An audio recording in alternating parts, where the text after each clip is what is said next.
amado, de poner en práctica la instrucción, la enseñanza de tu palabra. Mira a nuestros pequeños, mira, oh Dios amado, sus pequeños corazones, que ellos puedan ser formados también en ti, te lo imploro. Señor mi Dios, y que esta gracia y esta misericordia pueda extenderse en todos y cada uno de los que conforman el cuerpo de Cristo. Gracias pues te doy en el dulce nombre de Cristo Jesús. Amén. Sí, y amén. Gloria sea al Señor. Bien, estamos en primera carta a los Corintios, capítulo número 13. Hemos dado lectura del verso 1 al 7. Los primeros 3 versículos sí fueron ya motivos de enseñanza, en los cuales, como usted sí ha estado también con nosotros en el seguimiento de la misma, dice en el verso 3: si repartiere sí entre los pobres todo lo que poseo, y si entrego mi cuerpo para que lo consuman las llamas o en el fuego, pero si no tengo amor, dice ahí, de nada, si nada de eso me sirve o no sirve para nada. Ahora bien, en la enseñanza que hoy vamos a tener, vamos a ver cuáles son las exigencias bíblicas o las exigencias de Dios con respecto al amor. Mi amado hermano, si bien es cierto, usted y yo conocemos los mandamientos, o por lo menos el decálogo, los 10 mandamientos, son la plataforma o la base, ¿sí?, en la que reposan todos los otros, ¿sí?, mandamientos del Señor. Yo podría titular de pronto este pasaje bíblico como los mandamientos, sí, del amor. Estos se podrían constituir conforme a la lista leída desde el verso 4 al verso 7 en 14 requerimientos o exigencias divinas para que el amor pueda ser, sí, algo, sí, diríamos innato, algo, sí, que pudiera fluir de manera espontánea en cada cristiano. Ahora bien, vamos por favor a enumerar esos 14 requerimientos o exigencias bíblicas con respecto al amor. Si me acompaña nuevamente por favor al verso número 4, usted desde ahí en adelante verá ese listado con respecto a las cualidades que debe de poseer el amor. Y también las restricciones que debe de en este caso conllevar. Verso 4 dice en primera instancia que el amor es sufrido. Luego, segundo, es benigno. Tercero, dice que el amor no tiene envidia. Cuarto, el amor no es jactancioso. Quinto, nos dice no se envanece. Sexto, dice en el verso 5, no hace nada indebido. Séptimo, no busca lo suyo. Adicionalmente dice no se irrita. Luego tenemos que no guarda rencor, no se goza de la injusticia, mas se goza de la verdad, que es uno solo. Luego, por último, tenemos todo lo sufre, luego todo lo cree, y por último, todo lo espera y todo lo soporta. Amén. Ahora bien, ahí hemos podido hacer este pequeño listado, y diríamos que al lado derecho de cada una de estas requerimientos bíblicos con respecto al amor, se ha podido ahondar un poquito o buscar un poquito la etimología o el origen de esas mismas demandas de Dios para el amor, para que los creyentes consideren en profundidad qué implica ese amor. Ahora bien, en primera instancia tenemos, y he dividido la enseñanza en esta noche en 2 partes. O sea, aspiro a dar las primeras 7 y el próximo jueves dar las otras 7 restantes. En primera instancia tenemos que el amor es sufrido. Ahí tenemos de pronto, obviamente, términos con los cuales no estamos acostumbrados a pronunciar, pero son terminología, del origen de la palabra, de esa palabra en cuanto a sufrido en el idioma griego. Usted sabe que es menester, es importante considerar la etimología o el origen de esta palabra para poder entender la profundidad de su significado, sabiendo que el Nuevo Testamento fue escrito en ese idioma de manera innata. Ahora bien, dice la Biblia, el amor todo lo sufre. Ahora, entendamos ahí, por medio de lo que se ha podido palpar, con respecto a este primero, el amor es sufrido. El término griego es macrotumeo. Se oye un poquito raro, se lo escribe obviamente no en nuestro idioma, pero dicho de otra manera en español se lo podría entender así, macrotumeo. Ahora, ¿a qué hace referencia? Si usted lo lee en nuestro idioma, el amor es sufrido, ¿qué se le viene a la mente? Directamente usted lo asocia con sufrimiento. Ahora, pero hay muchas formas de sufrir y eso es lo que la palabra en esta noche va en este caso a despejar muchas dudas, o por lo menos va a dejar qué tipo de sufrimiento es lo que indica la palabra para poderlo asociar con el amor. Recuerde que estamos desprendiendo todo esto de lo que es en esencia nuestro Dios. Dios es amor, y si Dios es amor, Dios también es sufrido, y no nos va a pedir nada menos si a nosotros, siendo también diríamos así los íconos que le representamos aquí en esta tierra. Ahora, apunte por favor, porque es importante. Recuerde que estamos estudiando la Biblia. Si usted ha traído papel y pluma, le hará muy bien poder apuntar estos significados, ¿sí?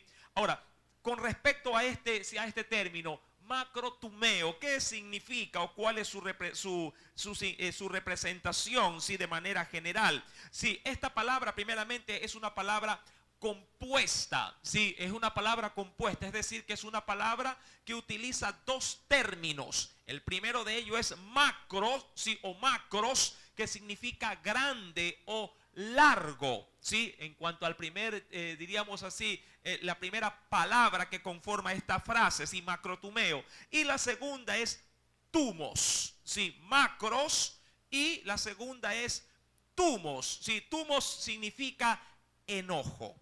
Sí, enojo. Macro significa, ¿qué cosa?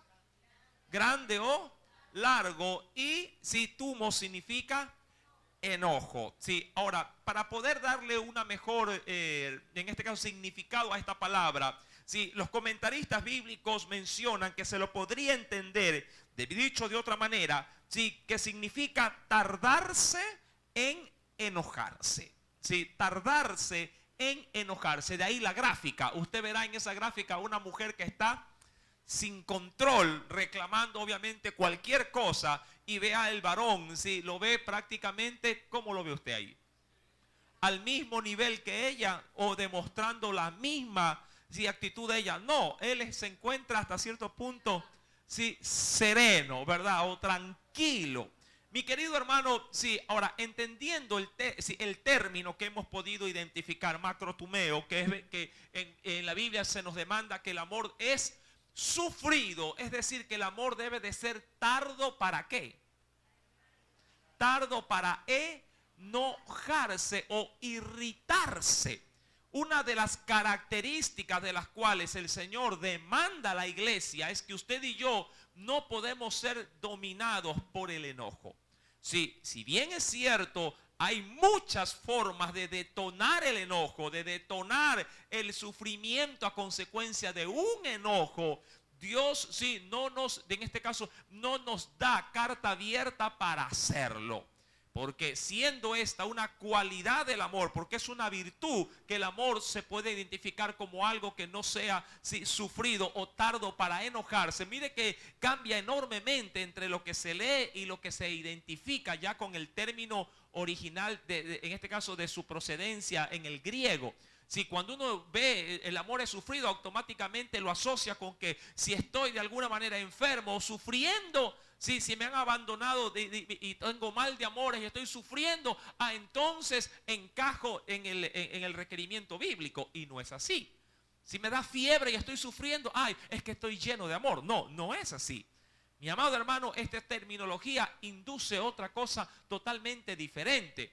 De hecho, quiero compartir, voy a leer un pasaje que me pareció bastante interesante, de un comentarista bíblico. Y este nos dice, que este término macrotumeo tiene más el significado de ser paciente con la gente que el de ser paciente con las situaciones. Sí, y esto es muy importante. Sí, el tardar en enojarse, a la cual hace referencia macrotumeo, es tener la suficiente, diríamos así, paciencia, la suficiente tolerancia para no enojarse contra las personas más allá de contra las circunstancias o las situaciones. Y eso es muy eficaz a la hora de guardar, sí, en nuestro ser el dominio. Mi querido hermano, usted no puede enojarse contra su prójimo cuando éste, por ejemplo, le hace perder sus casillas, ¿sí? Porque usted y yo sabemos que no son ellos, sino quien influye en ellos para hacernos perder el control. ¿Cuántas veces eso pasa en casa, por ejemplo, con un hijo que es un poquito recio de pronto en el aprendizaje? ¿A cuántas mamitas un hijo no le ha sacado de casillas? ¿Ah? ¿Verdad que sí? ¿A cuántos papitos o mamitas no, sus hijos no les hacen perder el control en casa porque están que le explican 8, 10 veces la misma cosa y usted cada vez que revisa el cuaderno arranca la hoja, va otra vez, le dice mira tienes que hacerlo así, va otra vez al cuaderno y arranca la hoja, y puede pasar con el cuaderno tanto así que el cuaderno le queda, que era de 100 le queda de 20 hojas de tanto arrancar, mi querido hermano, y uno puede llegar a perder el control. Ahora, la Biblia, sí, en función de eso, mire que estas virtudes o cualidades o demandas bíblicas del amor para el creyente no las asocia, y esto es importante, no las asocia con el sufrimiento de ser cristiano, sino con el sufrimiento cotidiano o las exigencias cotidianas que Dios nos la pide cada día en nuestra manera rutinaria de vivir. Y ahí es donde también es importante estudiar estas 14 demandas de Dios para el amor, sí, de cada creyente. Esto nada tiene que ver a gran escala con el sufrir del hombre cristiano o el sufrir de la mujer cristiana. Es más bien aquello que usted y yo vivimos cada día en nuestra vida rutinaria que nos puede afectar o puede empañar, sí, la esencia de lo que es el amor. Y eso sí lo vamos a ver de manera muy específica. Ahora, acompáñenme por favor a un texto bíblico. Vayamos, sí, a ver una cita de referencia. Sí, vayamos a una cita de referencia.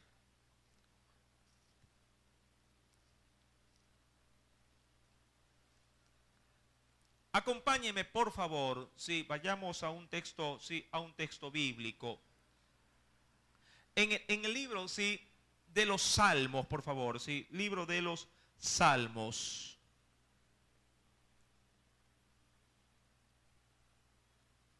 ¿Sí? En el capítulo 78, en primera instancia veamos esto. Salmos, capítulo número 78.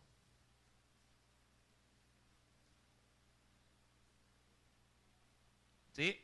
Y esto es lo que a veces hacemos nosotros con Dios. Mire, ¿ya lo tiene? Salmos capítulo número 78.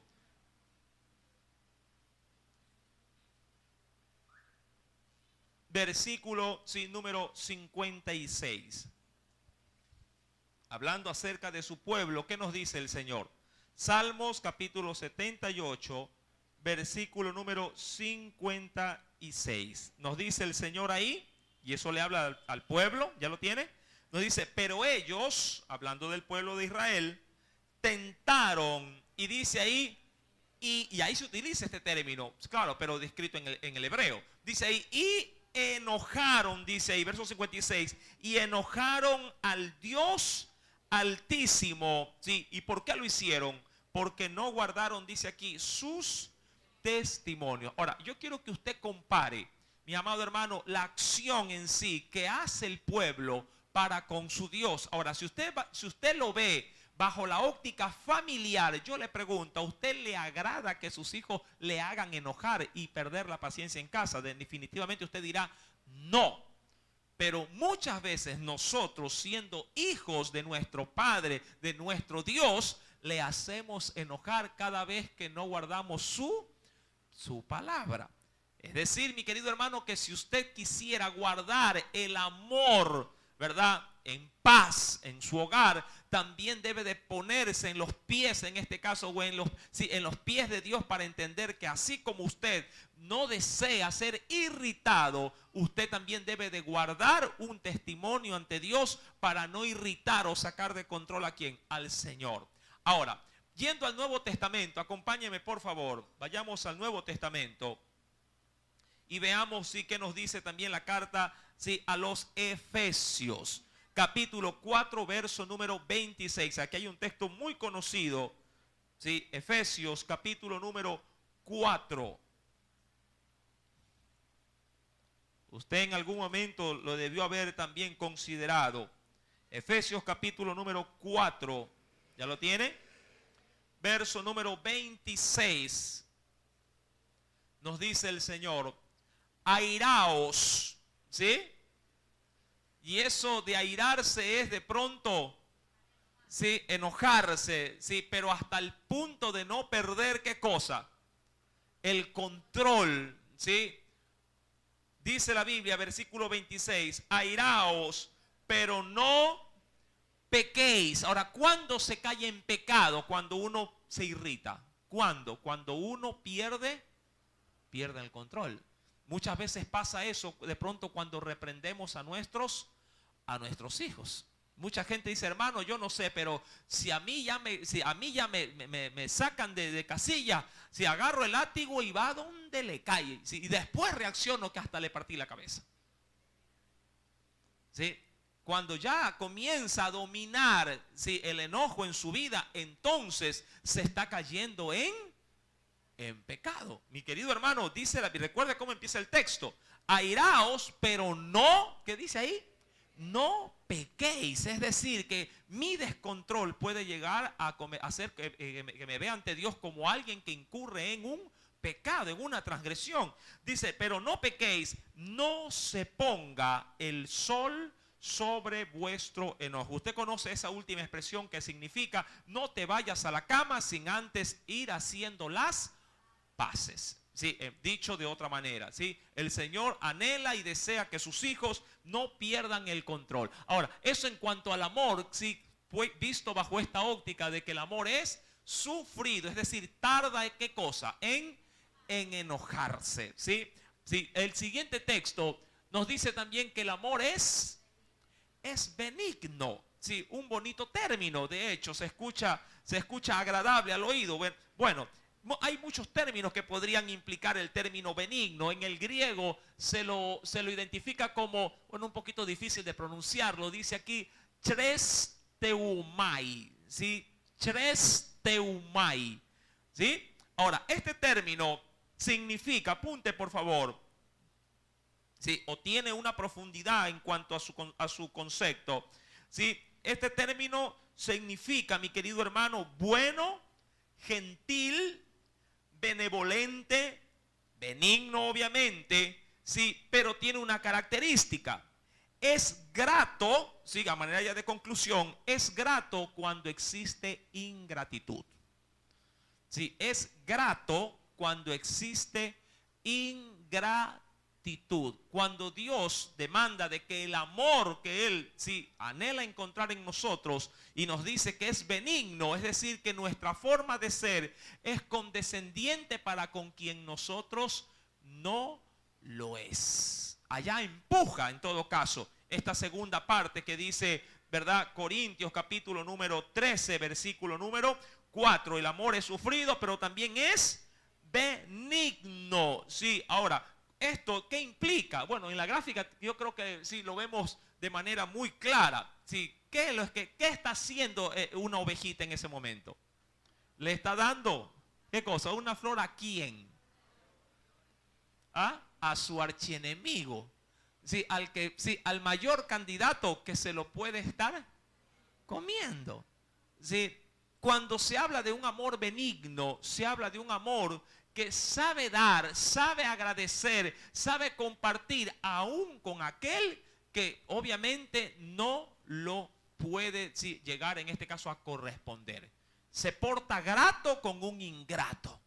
Es como que usted diría, presta, aun cuando después él, queriendo ir a buscar ayuda a aquel que le ha prestado, le dice, yo a ti ni te conozco.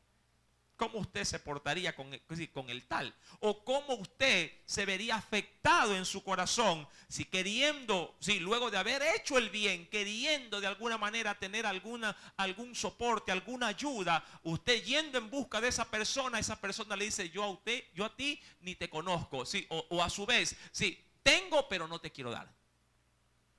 Pregunto, ¿usted le volvería a tender la mano? Póngase en los zapatos ya terrenales acá. ¿Volvería usted a acercarse a esa persona? ¿Le volvería a ayudar? Muchos dirán aquí, claro, pues hermano, no es que yo soy cristiano. En teoría, en la práctica es el asunto. ¿Volvería a golpearle la puerta y decirle, por favor, me podría ayudar? ¿O se iría acongojado, se iría triste, se iría defraudado al ver que su hermano en la fe, que usted sabe que si lo puede ayudar, simplemente se ha hecho el de la vista gorda, ¿sí? Y lo ha dejado, ¿sí?, en llanto, lo ha dejado en necesidad? El amor del cual el Señor sí nos requiere en este segundo aspecto, el amor es benigno. Recuerde esto, sí, es aquel que es grato con quien es ingrato. Mi querido hermano, la ingratitud, sí, o diríamos así, la falta de afecto ante la necesidad a los demás ha sido grandemente cuestionada por los escritores bíblicos, entre ellos, sí, nuestro Dios a través de la carta de Santiago. Ayúdeme, por favor, venga conmigo a la carta de Santiago. Veamos si algo el Señor nos ha demandado cuando hay o vemos o nos damos cuenta de que existe necesidad, es que debemos de siempre mostrarnos, sí, atentos y misericordiosos para con los demás. Sí, carta de Santiago. Vayamos, por favor.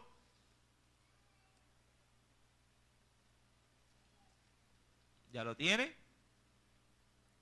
En el capítulo, sí, número 2. Santiago capítulo número 2.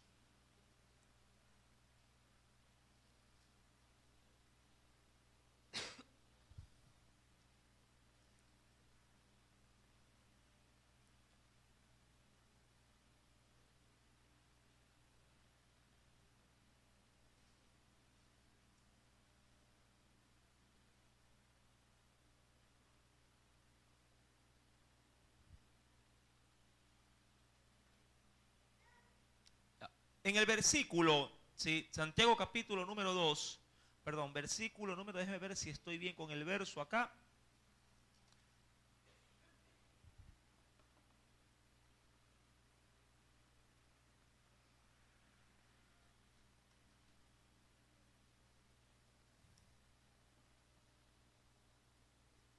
Ahí con los lentes ya parece que veo mejor. A ver, aquí estoy. De verdad.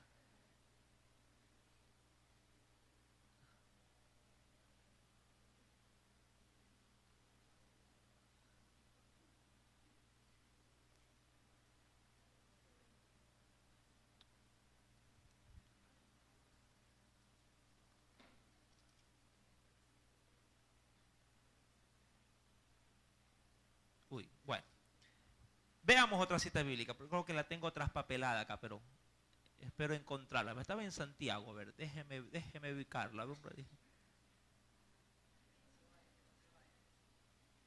Sí. Allá. Sí, acompáñeme por favor. Sí, versículo número 15. Sí, capítulo 2, sí. 2 verso 15, sí, ahí está. Ya la encontré. Dice aquí, si un hermano o una hermana están desnudos y tienen necesidad, ¿sí?, del mantenimiento de cada día, verso 16, ¿lo puede leer? Y alguno,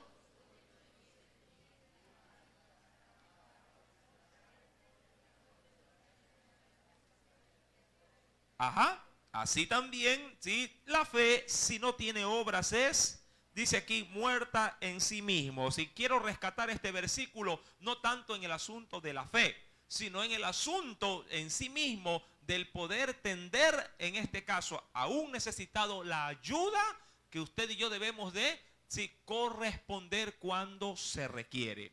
Cuando retomamos, por favor, sí, este segundo aspecto dentro de lo que debe de contener el amor. Recuerde, en primera instancia que decíamos que el amor debe de ser sufrido. ¿A qué implica eso? Debe de ser lento para enojarse. Sí, segundo, el amor es benigno porque debe de saber, mi amado hermano, ser grato cuando hay ingratitud de por medio, sí, seguidamente dice la Escritura en Corintios 13, como tercer aspecto, que el amor también, ¿qué cosa es? Dice aquí, el amor no tiene, dice ahí, envidia. Sí, el término allá solo leo un poquito más claro. En griego es celo, sí, con Z.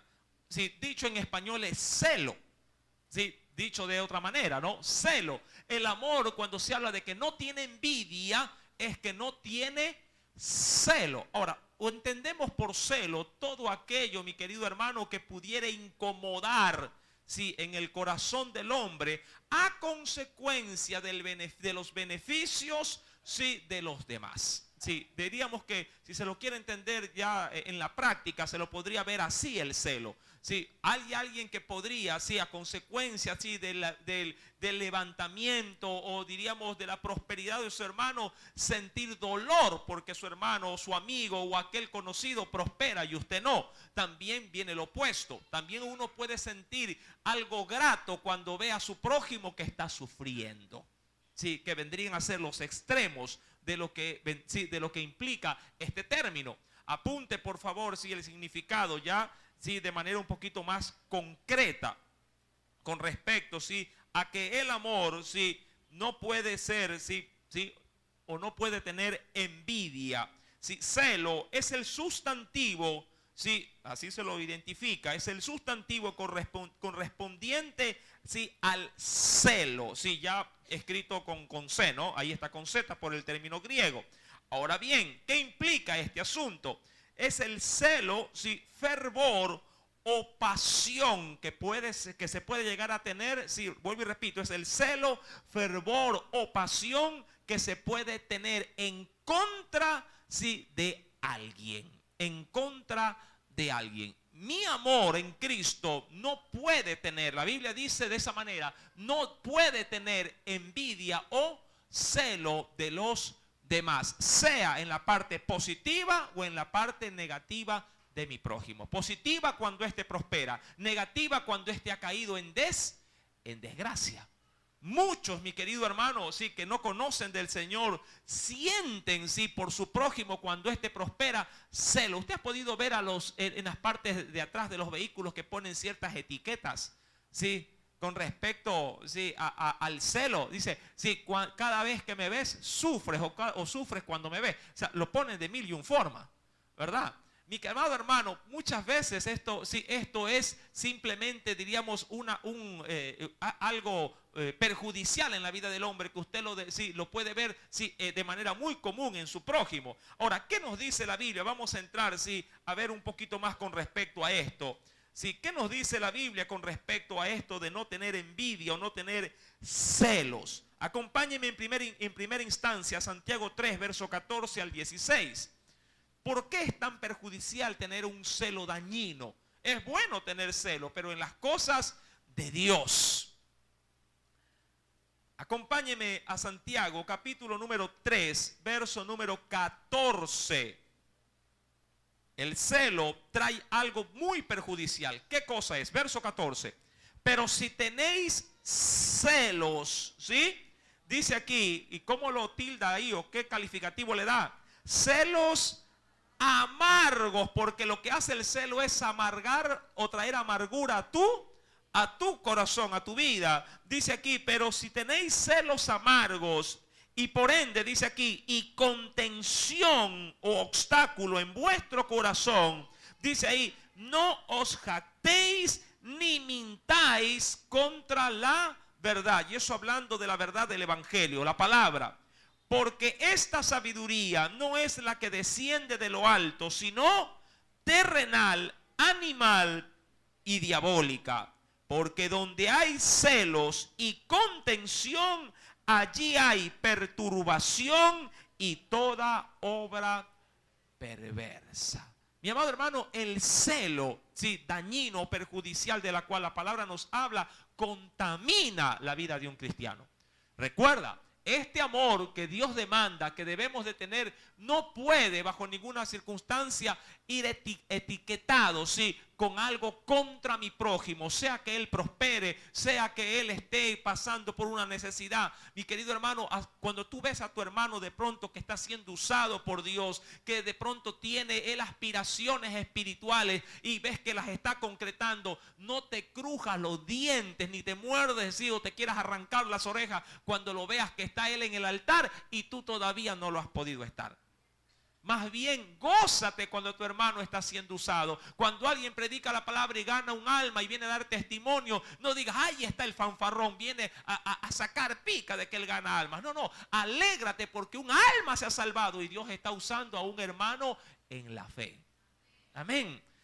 El verdadero amor, sí, no tiene celo, sino que más bien, mi querido hermano, se admira y aplaude el crecimiento de los demás, y cuando cae en desgracia, en este caso no se alegra por ello. ¿Cuántas veces, mi amado hermano, como estudiantes, por ejemplo, cuando no nos llevamos bien entre compañeros, y a veces parece que andan a la casa en este caso los estudiantes, dice, ¿y quién más se quedó en tal o cual materia supletorio, por ejemplo? Y dice, fulano, ay, sí, se lo merece porque les pago, y ahí lo hace pedazo, ¿verdad? Mi querido hermano, sí, debemos de entender que el verdadero amor de Dios no hace daño en este sentido. Como siguiente aspecto, luego de tener previo conocimiento de que el amor es sufrido, segundo es benigno, tercero el amor no tiene envidia. También nos dice la palabra del Señor que el amor no es, ¿qué cosa? Lo que no es jactancioso. ¿Sí? ¿A qué hará referencia esto? Sí. Ahora, el término en griego es perpereumai. Sí, medio raro ahí esa pronunciación, pero me gusta compartir las etimologías. ¿Qué significa? Esto significa, demostración, de fanfarronería y bravucón. Mire, me interesa bastante el término que tiene esta palabrita perpereumai. ¿Sí? Repito, significa demostrar, demostración, de sí mismo como fanfarrón y bravucón. ¿Sí? Qué importante.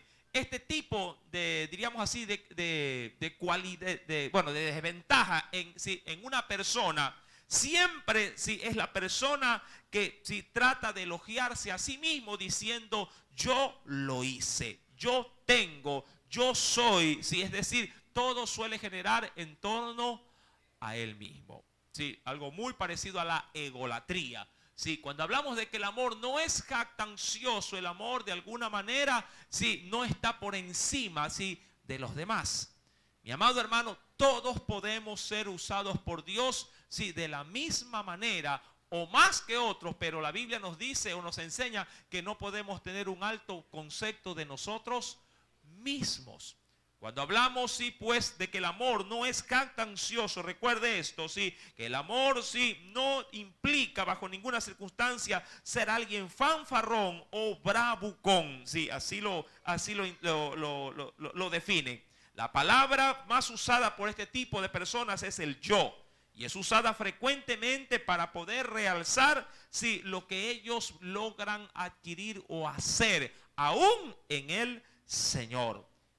Vayamos por favor a Primera de Corintios, en el capítulo número 4, verso número 7. Quisiera tomar una pequeña referencia ya estudiada en enseñanzas pasadas.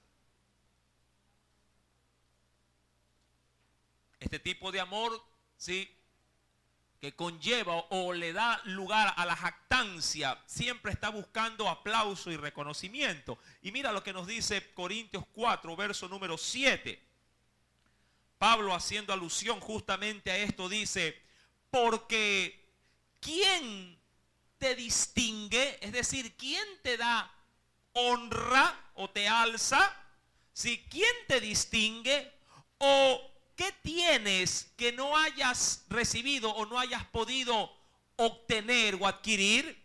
Verso número 7 estamos. Y dice aquí, y si lo recibiste, ¿por qué te glorías como si no lo hubieras recibido? Mi amado hermano, estas preguntas que son de hecho, una especie diríamos así, bueno, quiero utilizar un término ajustado, ¿sí?, de confrontación, ¿sí?, nos ubica, mi amado hermano, en el lugar donde deberíamos de estar.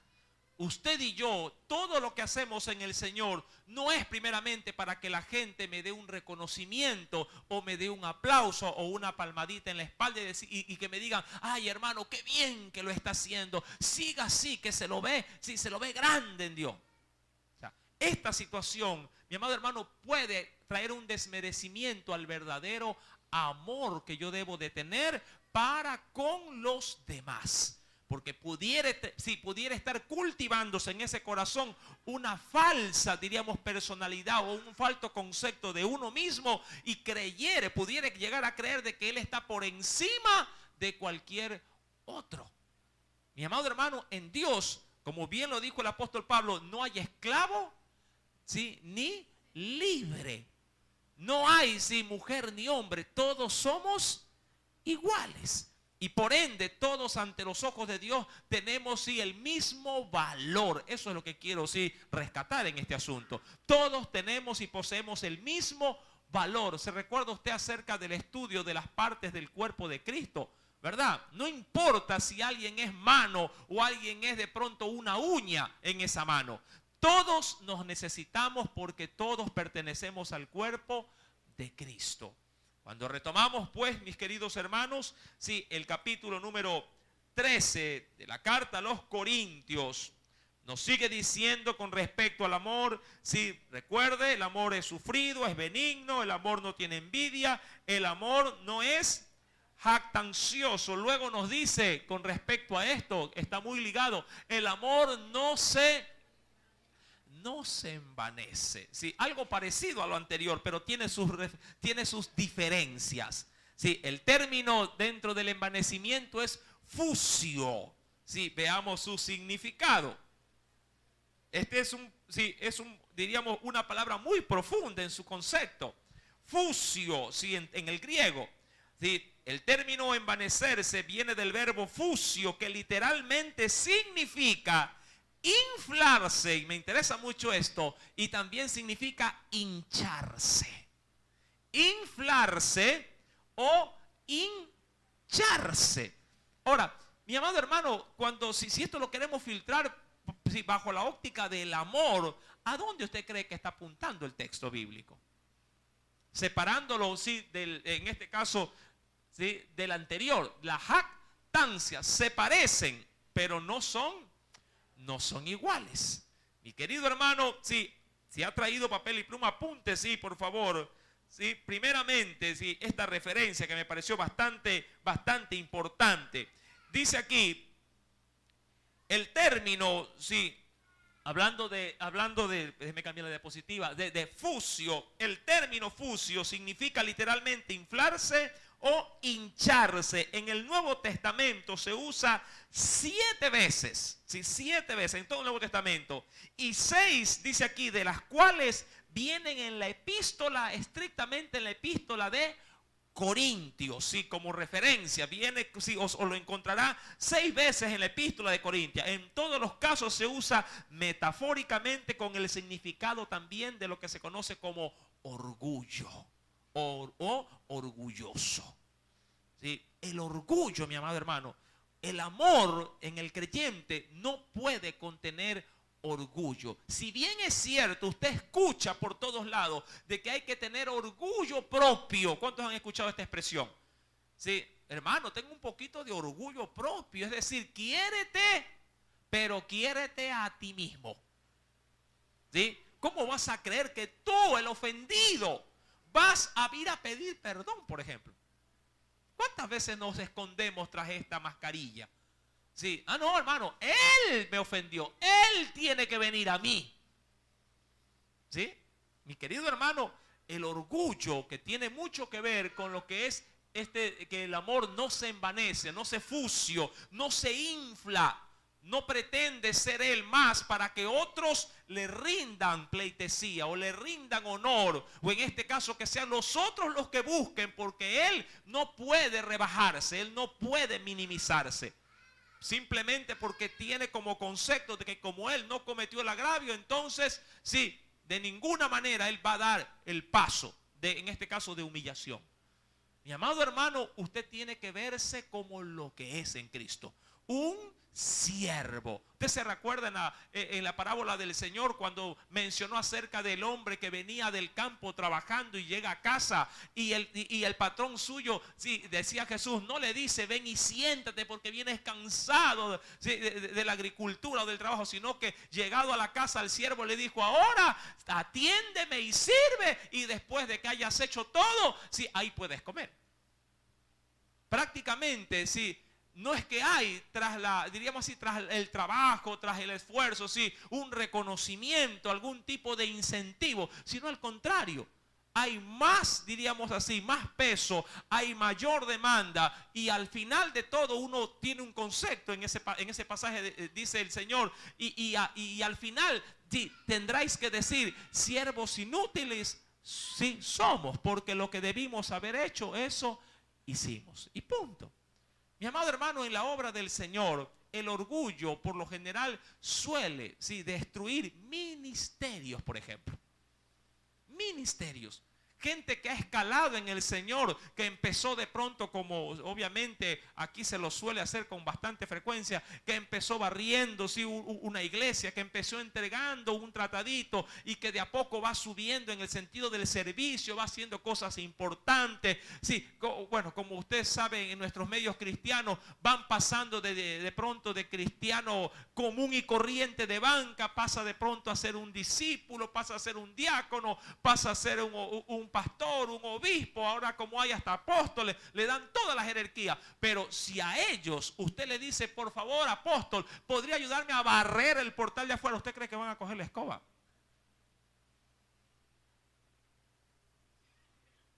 Ya los que se suben en esa nube ya no quieren bajar. Y si algo, si inculca este término, mi amado hermano, esta demanda para el amor, es que el amor no se fusió, no se infla, no se hincha. ¿Sí? Da pena a veces ver, mi amado hermano, en videos, obviamente, que corren por el internet. Sí, porque yo he podido considerar a muchos, no me gusta dar nombres de predicadores, porque no quisiera que hagan lo mismo conmigo. Pero, mi amado hermano, cuando usted ve ciertos escenarios, los predicadores van como hasta con corte de guardaespaldas. Y aún dentro de los mismos cultos, donde se bajan de pronto de las tarimas o de los altares, sí, y se meten en medio del pueblo supuestamente a ministrar, van rodeados con un séquito donde no hay acceso al asunto. No hay acceso, en este caso, a un hombre común y corriente, pero que Dios lo está usando para poder ministrar a su pueblo.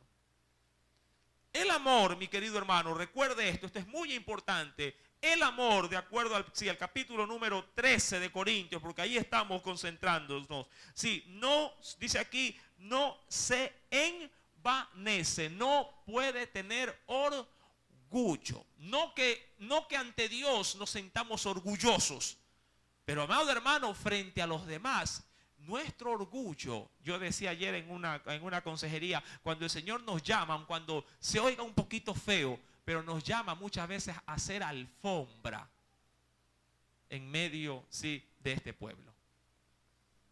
¿Cuántos quieren ser pisoteados por los demás? Nadie, ¿verdad? Nadie. Uy, hermano, ¿qué? Pero tanto así. Pues sí. Todo creyente, hasta cierto punto, a la hora de manifestar algún tipo de servicio, mi amado hermano, si usted lo quiere ver ya de manera muy estándar, muy criolla, el Señor como que nos llama, sobre todo a los que sirven, nos llama a hacer alfombra para que otros pasen por encima de nosotros.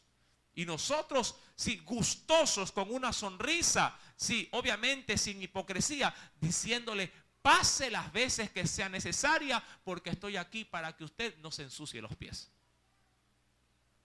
Esa es la labor. Es como en el hogar. Pregunto, ¿quién lava la ropa sucia de los demás? ¿Ah? Por lo general, ¿quién la lava? La mamá. ¿Sí? Esa misma labor se debería de alguna manera hacer dentro de la iglesia. Usted se imagina, mi amado hermano, sí, alguien que no está acostumbrado en este caso, a gestar este tipo de acciones, si cuando escalan, ¿usted cree que podrían llegar a hacer las cosas más elementales o básicas? Ya hablando de un ministerio, de una iglesia, muy difícil.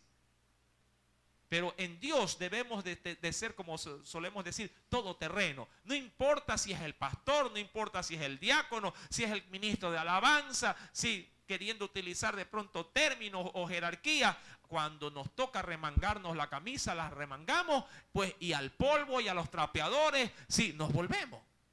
¿Verdad que sí? El amor demuestra, mi querido hermano, esta cualidad. No se envanece, no es fucio. Más adelante dice que el amor, capítulo 13, versículo número 5, el amor no hace nada indebido. Y ahí se utiliza, mi querido hermano, el término dice aschemoneo, ¿sí? Aschemoneo, indebido. ¿A qué hace alusión este término? Significa comportarse de forma indecorosa. Eso implica el término. ¿Sí? Lo opuesto al decoro, a todo lo que conlleva, ¿sí?, los buenos modales, la buena educación, las virtudes como persona. Todo lo que implica en todo caso, ¿sí?, el buen vivir con los demás. El amor, recuerde, no hace nada indebido, es decir, se cuida de estar en un ambiente en este caso, y de brindar en su entorno, ¿sí?, un área o un hábitat de paz, honestidad, educación, ¿sí?, todo lo que es cortesía, buenos modales. El amor cuida esto. Es decir, que no se anda torciendo, ¿sí?, el rostro con la vecina de al lado. Porque como tiene un perrito y no limpia las cositas que hace el perrito frente a su puerta, dice, esa vecina puerca, y le tuerce. ¿Sí? ¿Cuántos tienen problemas así en el barrio? ¿Verdad que nunca falta en el barrio? Sobre todo en los vecinos. ¿Sí? Que hay alguien que usted está de pronto queriendo ir a descansar y el vecino comienza pum, pum, pum, pum, pum, la música. Y usted dice, pero voy a descansar. ¿Ah? Y justo cuando usted le da permiso a sus hijos, los vecinos le vienen hasta reclamar, oiga, a sus hijos que hacen escándalo, pero si están andando en bicicleta nada más. Mi querido hermano, si el amor, mira cómo juega un papel o un rol importante en el estilo de vivir del cristiano. Amén. Mira que estamos ahí enfocándonos. No estamos hablando de salir a ganar almas. No, nada de eso. Estamos simplemente enfocándonos en lo que nosotros debemos de ser, en nuestro estándar diario de vida. Amén. Dice pues, conforme a este aspecto, de manera adicional, le comparto algo. Recuerde, significa comportarse de forma indecorosa, este asunto de que el amor no hace nada indebido. ¿Sí? Y aún más añade, vacío, dice aquí, vacío de conducta propia y actuar con deformidad moral. Ojo, repito, vacío de conducta propia y dice aquí, actuar con deformidad moral. Mire, este asunto de no hacer nada indebido implica, mi querido hermano, a la hora inclusive de que la gente te pueda llegar a ver. No solamente, obviamente que el de afuera no ve casi lo interno. Por lo general el de afuera, ¿qué es lo que ve? Lo externo, de cómo sales, cómo entras. ¿Sí? Hay gente, mi amado hermano, obviamente que no tiene nada que hacer, pero está así desde la ventana. Dice, dice, mira cómo va vestido. Sí, usted pregunta, ¿dónde ve fulano de tal? Créanme, si a mí me preguntan en mi barrio, ¿sí?, ¿cómo se llama la vecina las vecinas que viven en el entorno? Yo, nulo, los desconozco, la verdad es esa. Pero hay gente en el barrio que te conoce con nombre, apellido, cuántos hijos tienes, qué comiste en la mañana, qué comiste en la tarde. ¿Verdad? La Biblia sí dice que usted y yo para el mundo somos cartas abiertas. Y como somos, aun cuando no queramos, cartas abiertas para el mundo, eso implica que el mundo lee, ve tu vida, habla por cómo te vistes, habla por cómo hablas, habla por cómo te comportas. Y querido hermano, usted y yo en el amor de Cristo debemos de cuidar lo que la gente pueda llegar a ver de nosotros. Mira que el concepto del mundo es muy diferente, es opuesto. Mucha gente suele decir, a mí no me importa lo que digan los demás, ¿verdad? Que así se menciona esta expresión con bastante regularidad, ¿verdad? A mí no me importa lo que piensen de mí, pues debería. Porque el amor no hace nada indebido, porque si yo hago algo indebido, automáticamente me constituyo en piedra de tropiezo para los otros. Y si yo manifiesto o quiero manifestar el amor de Dios, debo de cuidar aún cómo me percibe el entorno. Si salgo, estoy obligado, así no conozca a nadie, estoy obligado ¿a qué cosa? A saludar, por ejemplo. ¿Sí? Porque debe de formar parte de mi identidad como cristiano y debe de formar parte como una característica de lo que soy en el amor que Cristo me demanda. Porque el amor no hace nada indebido. ¿Sí? ¿Cuántos han agarrado una escobita alguna vez fuera de su casa y han barrido el portal de la vecina? ¿Ah? Mucha gente barre, pero hasta con flexómetro. Dice, hasta aquí llega nomás, dice, hace una raya y barre así, ¿verdad? Hasta aquí nomás llega el lindero, porque ya no, ese es de la vecina. ¿Verdad? Mi amado hermano, ahí es donde se debe de identificar lo que somos en Cristo. ¿Se acuerda usted de y me recuerdo de las palabras de Jesús? Si alguien te pide que vayas con él una milla, ¿qué dice Jesús? Si alguien te pide la capa, ¿qué cosa? Dale tú la túnica. Eso, mi amado hermano, sí, es identificarse con el más, sí, digamos, el más allá que yo puedo hacer en Cristo. Mucha gente se limita solamente a hacer lo estrictamente necesario. Y si le pide algo que está por encima de pronto de lo que él cree que debe de dar, ya no lo hace. Hasta ahí nomás. No, pero hermano, ya salí. Hasta ahí nomás salí. Pero hermano, vamos otra vez. No, ya, la hora ya está. Ahí nomás. ¿Sí? El que ama no se fija en esto. Si le puede barrer, mi amado hermano, el portal a la vecina, lo hace. ¿Sabe por qué? Porque en esa vida, ¿qué hay? Hay amor. Dios lo hace. Dios le da cada día el pan a usted como cristiano y también al vecino de al lado que es inconverso. ¿Sí me explico? ¿Sí? Le da para que usted, mi querido hermano, sí pueda tener salud y también lo hace con el vecino del frente para que también pueda tener salud. Dios, mi querido hermano, no se limita porque Dios tampoco hace nada indebido. Y por último, sí, en estas primeras 7, como exigencia del amor bíblico, el amor que también nos dice en el capítulo 13, versículo número 5, recuerden, no hace nada indebido y también dice que no busca lo suyo propio, ¿sí? No busca lo suyo propio. Y en ese sentido utiliza el término, dice aquí, eautou. Y esto significa a sí mismo. Eso significa ese término. A sí mismo. El amor no busca mi propio beneficio, es lo que trata de decir el texto. ¿Sí? El amor que Dios quiere ver en nosotros, en sus hijos, no se enfoca en uno mismo, sino en ¿quién cree usted? En el prójimo.